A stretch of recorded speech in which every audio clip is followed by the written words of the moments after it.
बहुत समय पहले की बात है।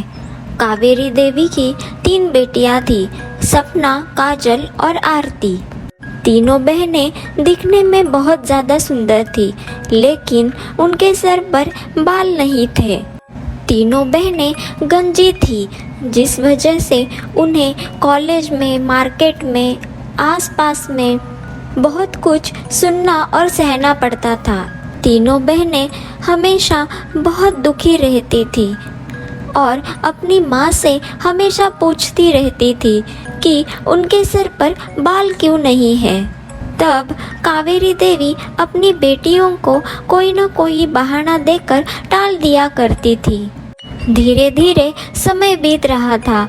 अब तीनों बहनें इतनी बड़ी हो चुकी थी कि अब उनकी शादी की उम्र हो गई थी, लेकिन उनके गंजे होने की वजह से उनकी शादी भी नहीं हो पा रही थी।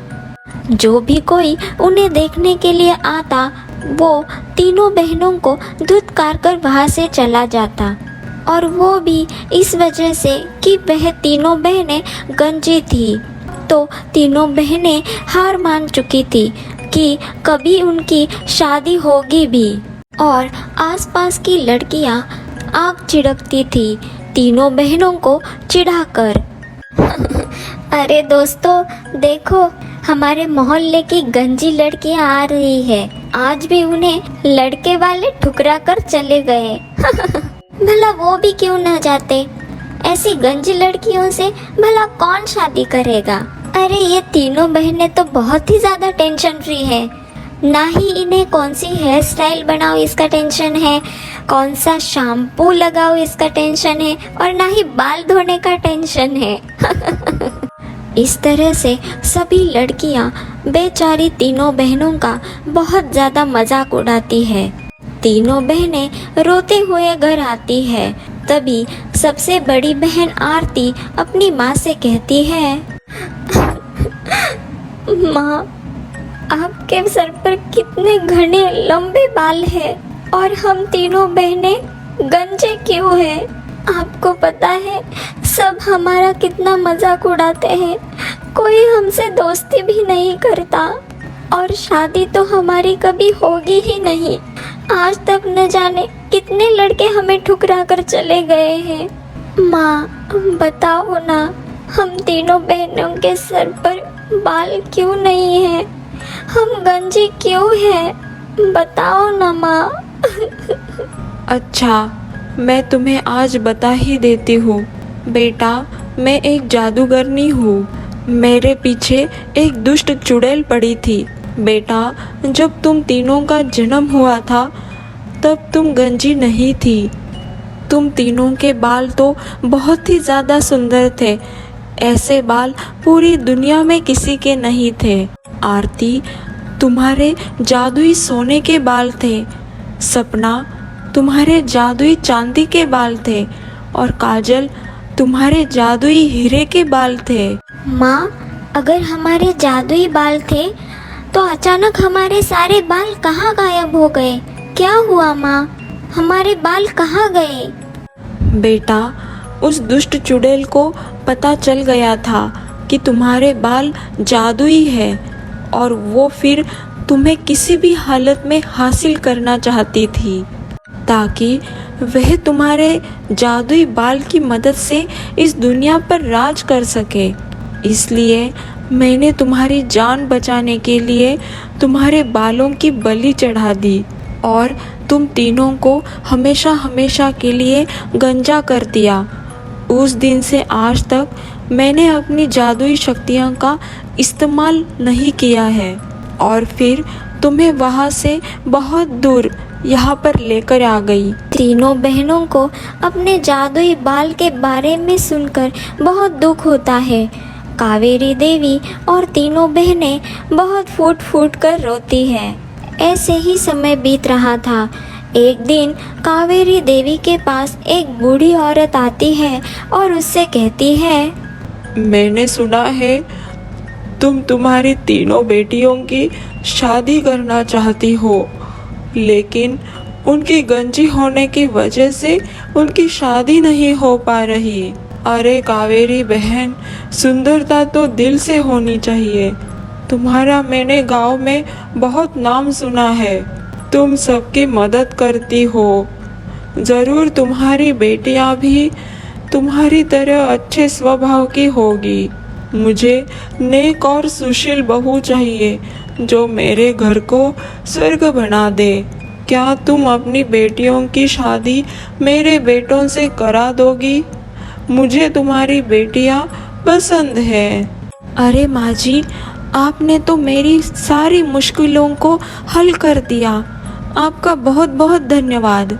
अब हम अच्छा सा मुहूर्त निकालकर हमारी बेटों की शादी कर देते हैं। कावेरी देवी बहुत खुश हो जाती है, लेकिन उसे पता नहीं था कि वह बूढ़ी औरत कोई और नहीं बल्कि वही चुड़ैल है जिससे बचकर कावेरी देवी अपनी बेटियों को लेकर यहाँ आई थी।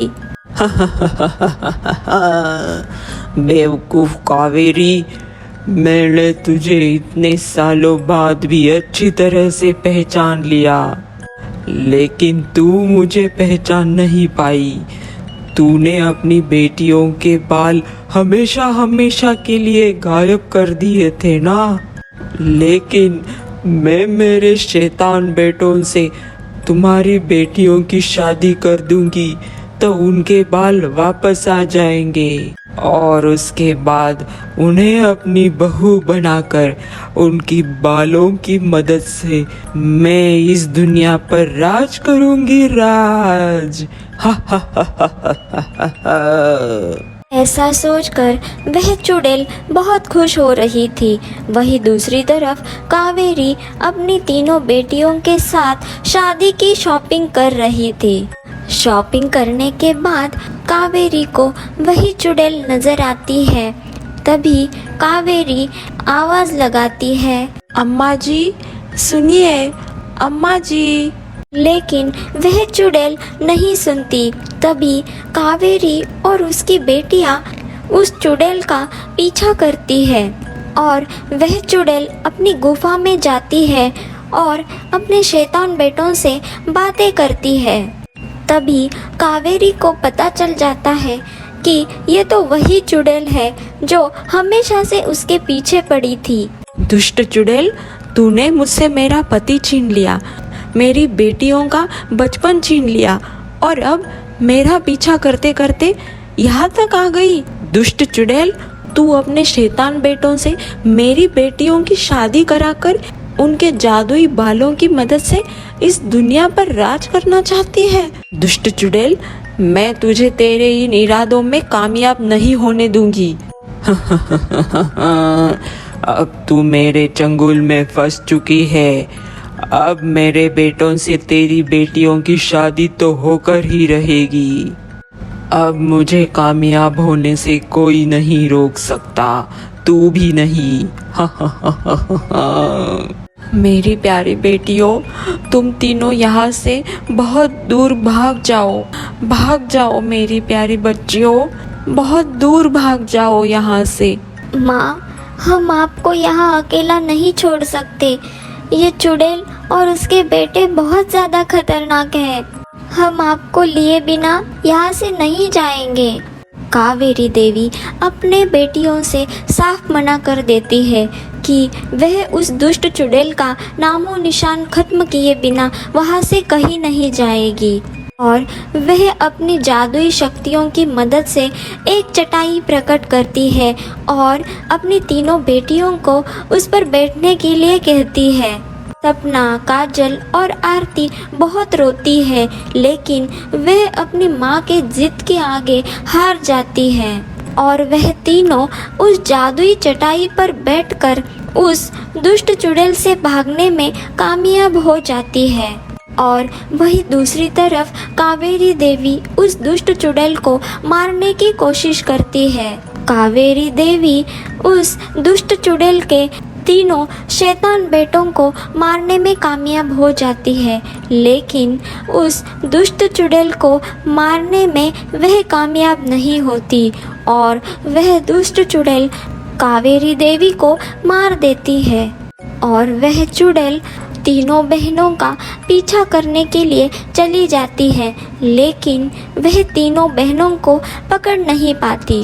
तीनों बहनें जादुई चटाई पर बैठकर बहुत दूर चली जाती है और तीनों बहनें बहुत दूर एक गांव में नदी के किनारे गिर जाती है, जहां पर उस गांव के 3 भाई थे। अरे तुम कौन हो जो आसमान से गिरी हो? अरे कुछ तो बताओ। तभी आरती अपनी आप बीती तीनों भाइयों को बता देती है। तीनों भाई बहुत अच्छे थे। उन तीनों से उन तीनों बहनों की लाचारी देखी नहीं गई और वह तीनों भाई उन तीनों बहनों से शादी कर लेते हैं। जैसे ही तीनों भाई तीनों बहनों से शादी करते हैं, उनके जादुई बाल वापस आ जाते हैं। आरती के सोने के बाल, सपना के चांदी के बाल और काजल के हीरे के बाल। अरे बहू, पहले तो तुम गंजी थी और जैसे ही तुम्हारी शादी हो गई, तुम्हारे कितने सुंदर बाल आ गए हैं। अरे बहुओं, तुम तीनों के बाल तो सोने चांदी और हीरों की तरह चमक रहे हैं। मुझे भी तो बताओ, आखिर इन बालों का क्या राज है? माँ जी, अब आप यूँ समझ लीजिए कि आपके घर की जो भी गरीबी थी, अब हम तीनों के बालों की वजह से वह गायब हो जाएगी। हम सभी बहुत ज़्यादा अमीर हो जाएंगे। आप एक बहुत सुंदर और सुखी जीवन व्यतीत करेंगी। इतना कहती ही आरती अपनी बालों की मदद से सोना प्रकट करती है, सपना चांदी और काजल हीरे प्रकट करती है, जिन्हें बेचकर तीनों भाई बहुत अमीर हो जाते हैं। तीनों बहनें स्वभाव की बहुत अच्छी थी।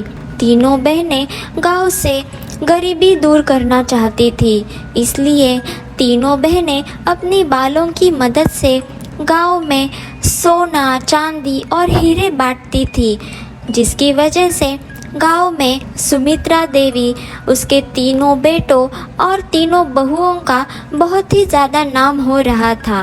जब इस बात की खबर उस चुड़ैल को लगती है कि रामपुर नामक गांव में सोना चांदी और हीरे बांट रहे हैं, तो उसे समझने में 1 मिनट की भी देरी नहीं लगती कि उन तीनों बहनों ने शादी कर ली है और उनके बाल वापस आ गए हैं। फिर वह चुड़ैल गांव में आकर तबाही मचाना शुरू कर देती है, चारों तरफ आग लगा देती है।